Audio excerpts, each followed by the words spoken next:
This summer, I was asked who I thought was the most deadly man out of all of our Appalachian outlaws.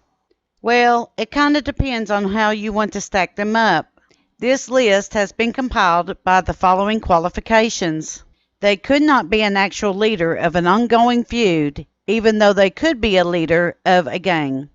They had to be convicted or known to have wounded or killed two or more people. We took our list from the least severe to the most notorious of all the people we have covered so far. Do you agree with our list? Let us know in the comments section below. All aboard the Kentucky-Tennessee Living Time Machine.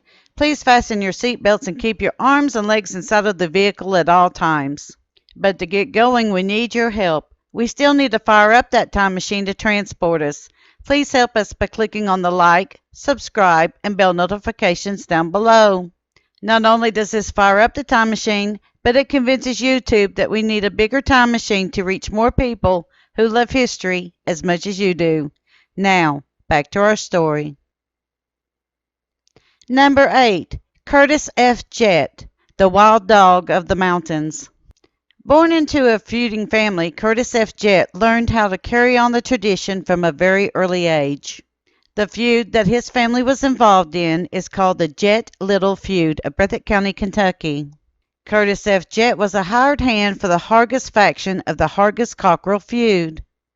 Town Marshal James Cockrell was shot to death at the Jackson Courthouse in Breathitt County, Kentucky on July 29, 1902 by Curtis F. Jett.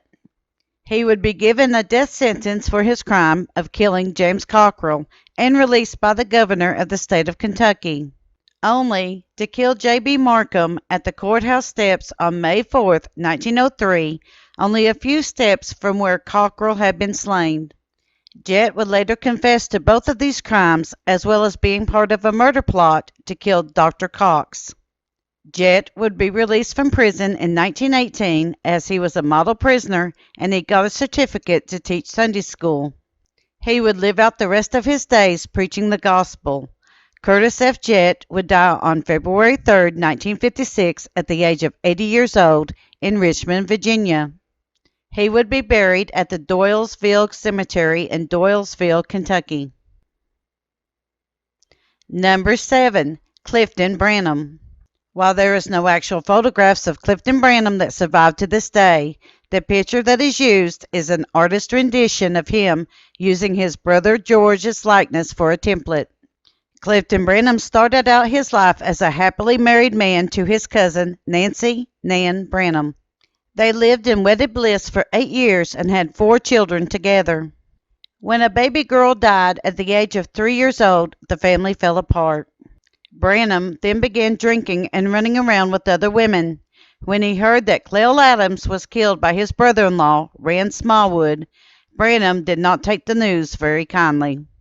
He made an attempt at shooting Smallwood, only to wound him severely, but not kill him. Afterwards, he went on the run to Tazewell. Upon his return to his hometown, Branham faced charges for the shooting death of Henry Vanover on Saturday, June 18, 1887. Clifton would deny these charges and was found guilty and sent to the Kentucky State Prison at Frankfort. While in prison, he would convert to Christianity and would preach to the other inmates. After being a model prisoner for 13 years, Branham was released. Being home for a short time, Branham would shoot his wife Nancy in the road in front of their home, for which he was convicted and sentenced to face the gallows. Clifton would serve his last sentence on September 25, 1903, and was buried in Dickinson County, Virginia. Number 6. Elijah Henry Red Bill Hall, the Cain of the mountains. Henry Red Bill Hall loved to gamble and play cards. This would get him into trouble several times over the years. He was a horrible loser, and he would rob, then either kill or wound the people who won against him. Several times in his life he would leave the gambling behind to find honest work or would go into business for himself. However, his temper and reputation would follow him, and he would once again fall into his old habits. Even his own family was not beyond his reach, as he would wound or kill his brothers. Jarvie was shot and stabbed several times over card games. Saul Hall, his brother, once tried to disarm him, to which Saul was shot in the shoulder for the attempt. Henry would kill his brother John Randolph Hall over a card game. He even threatened Richard Dick Hall after a disagreement over cards, in which they fought over a gun and Henry got the upper hand. Richard was one of the few men that walked away from Henry Hall uninjured. Several other people would face Henry Hall, such as Saul Yance, Sam and Harrison Jones, 3 Mullins brothers, and Floyd Casebolt. He was a fugitive of the law 3 times and would escape his capture from the posse sent after him. On March 22, 1893, Hall would go to trial for the murder of his brother, John Randolph Hall, and was convicted of murder. Hall would face his sentence at the gallows on October 23, 1893.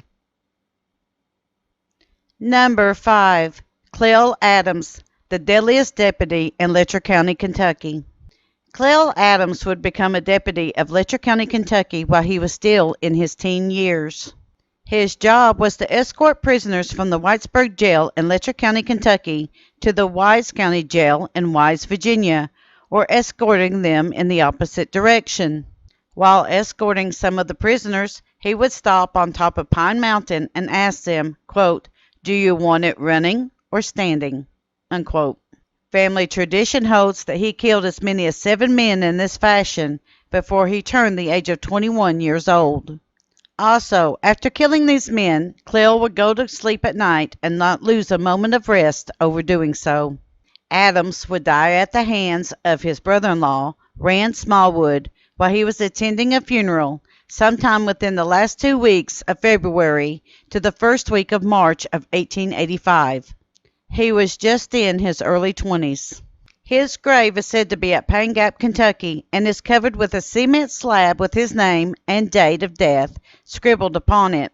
His grave site remains unknown to this day. Number 4. Thomas Bad Tom Smith.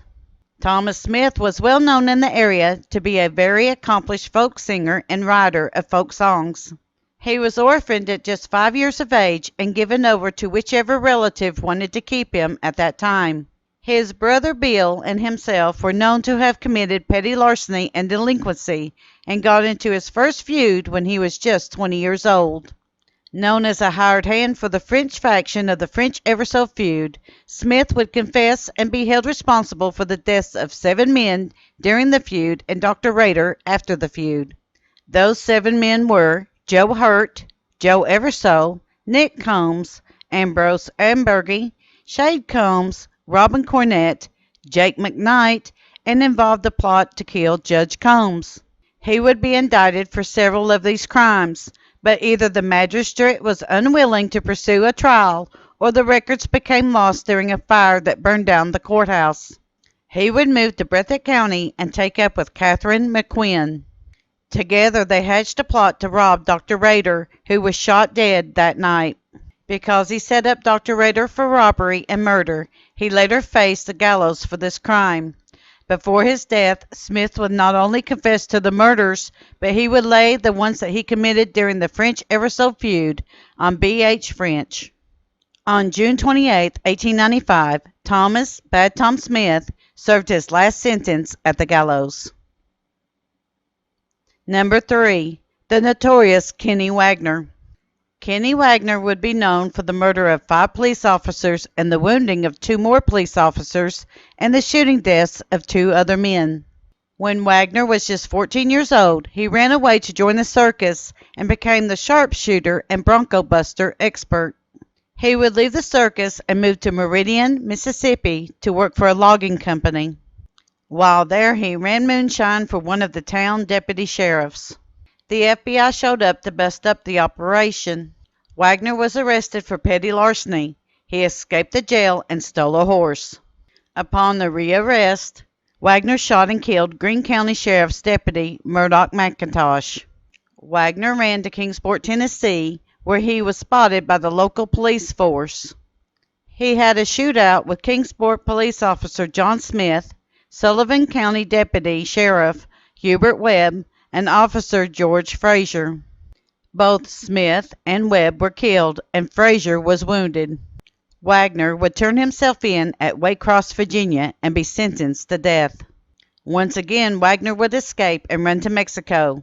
While there, he would be involved in a bank and train robbery. Before getting arrested, Wagner came back to the United States.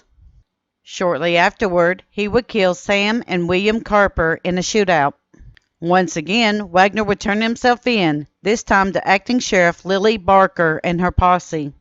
Convicted for the murder during the trial for the death of Greene County Sheriff's Deputy Murdoch McIntosh, Wagner would serve a life sentence in Parchman, Mississippi.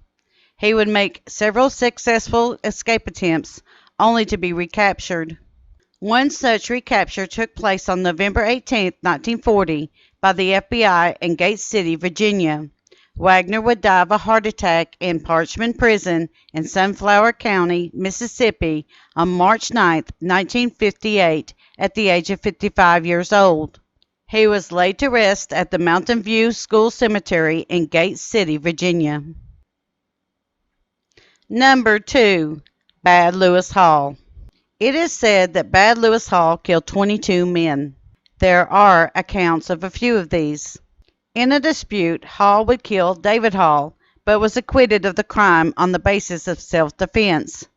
On April 14, 1890, it was reported that Hall and his son beat to death a railroad contractor named George Stanley. Bad Lewis Hall and his son Lewis Hall Jr. would get into a shootout with Samuel and Hiram Steele. Bad Lewis Hall was the only survivor. While Lewis Hall was on a drunken spree with his sons, George Stansel was stoned with rocks and beaten to death. This death was laid at the feet of Lewis Hall, but no conviction was ever made concerning it. There are other deaths attributed to Bad Lewis Hall, as he was a hired hand in a feud. It is unclear which feud Lewis participated in. Lewis Hall would die in a shootout with Constable George Johnson on February 8, 1912, while a warrant was being served over a hidden place that sold illegal moonshine, otherwise known as a Blind Tiger. And our number 1 most notorious outlaw is Thomas Bad Talt Hall. At one time in this history, Thomas Talt Hall was an assistant to the Deputy United States Marshal. During his time in this capacity, Hall would help break up illegal moonshine steals in Floyd County, Kentucky.